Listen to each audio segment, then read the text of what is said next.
Hello, in this video we are going to review the Zoom browser plugins. What that is if you notice in the top right hand corner of your browser you will see the Zoom icon, which is a blue button with a white camera. This is something that will only happen while you're in the browser, but if you click on the icon you'll notice a new window appears.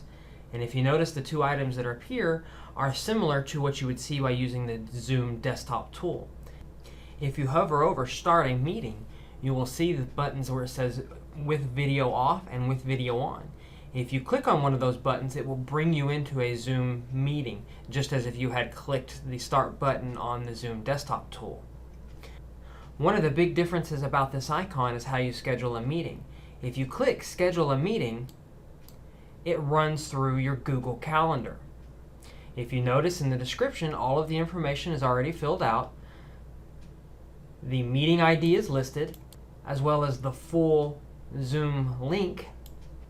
The information to use the phone is also listed.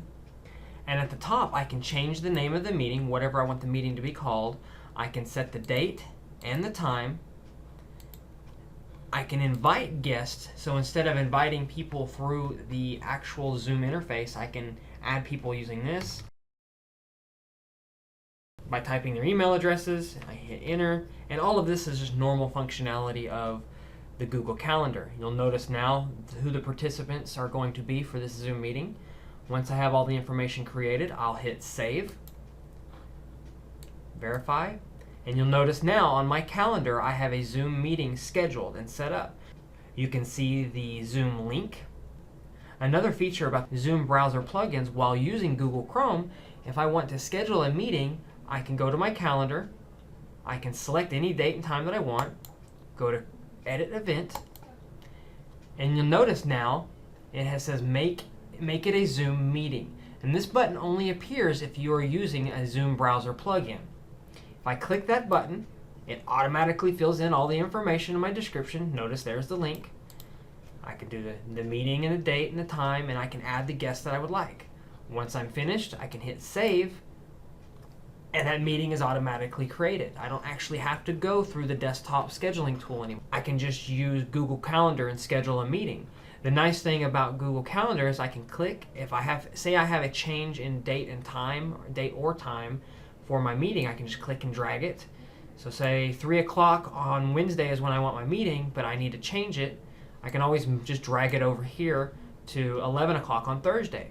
The meeting never changes, the meeting number never changes, and anybody that has already been invited on that calendar event will see this change, and they can just click and start their meeting. All computers should have these browser plugins. They will only work on Google Chrome or Mozilla Firefox at the moment. At the top right hand corner, if you do not see the Zoom icons, you can download them manually by going to the Zoom website, which is at zoom.us. Scroll to the very bottom, and there's a download column. The second option is browser extension. If you click browser extension, the next page that you're brought to has both the Chrome and the Firefox add-ins. You would click the browser that you prefer and follow the on-screen steps to install. It doesn't take much longer than a minute to install, and the instructions are pretty straightforward. All right, thank you.